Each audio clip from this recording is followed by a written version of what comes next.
Still in the hospital, Bora's two babies sleep peacefully as she watches them with tenderness. At that moment, the doctor who assisted her during the delivery enters the room and asks if she has decided on the names. She thinks for a moment and remembers the conversation with her husband when he asked if she preferred to have a girl or a boy. He replied that he liked both, which made his wife laugh lightly. Then he asked her what names she would like to give them, but the man, after thinking for a while, suggested that maybe they should ask Bora's father to choose the names. She gently shook her head and replied that, since they were her children, she wanted him to choose the names. Her husband, somewhat confused, asked if she was sure, to which she nodded firmly.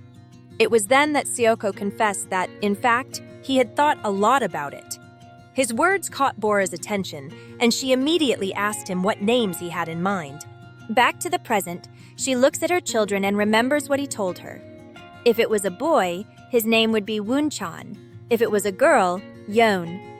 Thus, the doctor registers the babies with the last name Kim and comments that they are beautiful names. Sometime later, still in the hospital, Bora watches as a family celebrates the arrival of a new member. In contrast, she is alone. Or perhaps not entirely, as she has her twins. Soon after, the doctor learns that Bora is about to be discharged. She confirms it and thanks him for everything he did for her. However, before leaving, the doctor asks her to wait. A moment later, he returns with two baby strollers. He offers one for the twins, but Bora kindly declines, assuring him that it is not necessary and that she is fine. The doctor, with a patient smile, reminds her that she is still recovering and adds that the strollers are rented, so she can return them when the children start walking. Moved by the gesture, Bora gives him a grateful look before sincerely thanking him. Back in the city, she walks calmly with her children until she comes across something. A public phone. This makes her reflect on the family she saw earlier in the hospital, quickly remembering her own. She then decides to use the phone and inform that everything went well in the delivery. She tells her manager that she will take maternity leave until she finds a nanny.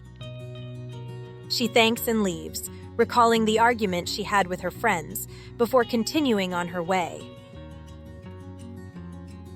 Back home, Bora looks at herself in the mirror, feeling somewhat disappointed by what she sees. However, her attention shifts to her babies, or at least to one of them, as it started crying. It's Woon-chan. She asks what's wrong, if he wants to be with his mom, or if his diaper needs changing. Later, while reading the newspaper, she finds out that the salary of nannies has increased, making her exclaim that it's serious. She reflects for a bit and starts doing some calculations, considering her salary and subtracting rent, food, and the children's diapers. If she adds the nanny's salary, she would be in the red. This makes her reconsider her options and decide to start dieting, while her little one plays behind her. At night, the child sleeps peacefully, but the girl can't fall asleep. Bora asks why she isn't sleeping and mentions that her mother can't take it anymore. Finally, after a while, the little one falls asleep. Bora carefully arranges her next to her brother and thinks that she can finally rest. However, her son seems about to wake up, which scares her for a few seconds. Unfortunately, her fear turned out to be true, as not only did the boy wake up, but the girl did as well, causing a scene in which everyone ended up crying. By daybreak, the babies were asleep, and Bora took the opportunity to rest while sitting. At that moment, she receives a call. Faster than flash, she answers the phone without making much noise. The person on the other end of the line asks about the nanny job, then informs her of the schedule, which would be from 8 in the morning to 8 at night, totaling 12 hours of work. They also ask if she could start next Monday. Without hesitation, Bora agrees and thanks them immediately. Relieved to have resolved that matter, she calls her manager to inform them that she can return to work. When they answer, she tells them that she will continue her maternity leave until Sunday and will return to work on Monday. Then she asks if that seems fine to them. However, she receives some bad news. Since in 1997, the year she lost her job as the main breadwinner of the family, Korea was facing a national bankruptcy crisis. At that time, the news was all about restructurings and the bankruptcy of big companies. Countless people became unemployed, living in times of great uncertainty and despair. Then, on November 21st, a news story shocked the country. The government announced it would request a financial bailout from the IMF. They stated that they needed to acknowledge the national bankruptcy and seek recovery with the help of international organizations. Although the government asked for help from the IMF, the crisis was just beginning. Soon after, the cold days arrived. In a small establishment, a woman commented that she didn't mind renting the place to live, even though it was actually a warehouse. With a smile, Bora assured her that, yes, this place was perfect for a family of 3 and that she would take good care of it. She then reveals that she is in a difficult financial situation. With no income and many expenses, she had to leave the house where she lived with Soko after getting married and move into a semi-basement. The lady renting the space warns her to be very careful with the babies and the dust and asks her to keep the place clean. Bora nods determinedly, promising to do so.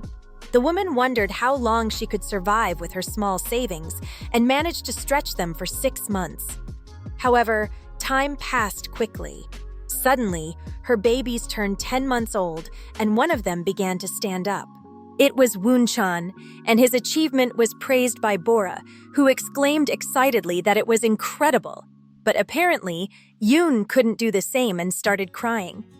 Bora picked her up in her arms and, with a sweet voice, assured her not to worry, that she would soon be able to stand and walk like her brother.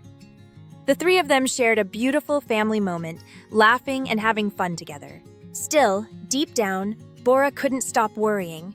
The rice was running out, and as she looked at her babies, she became lost in deep thought.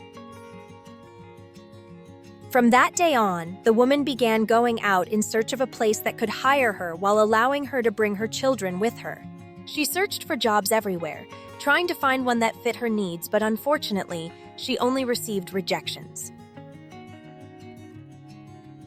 Then, something caught her attention. She turned her head and saw a store that bought gold. In that instant, she remembered a news story she had seen on television.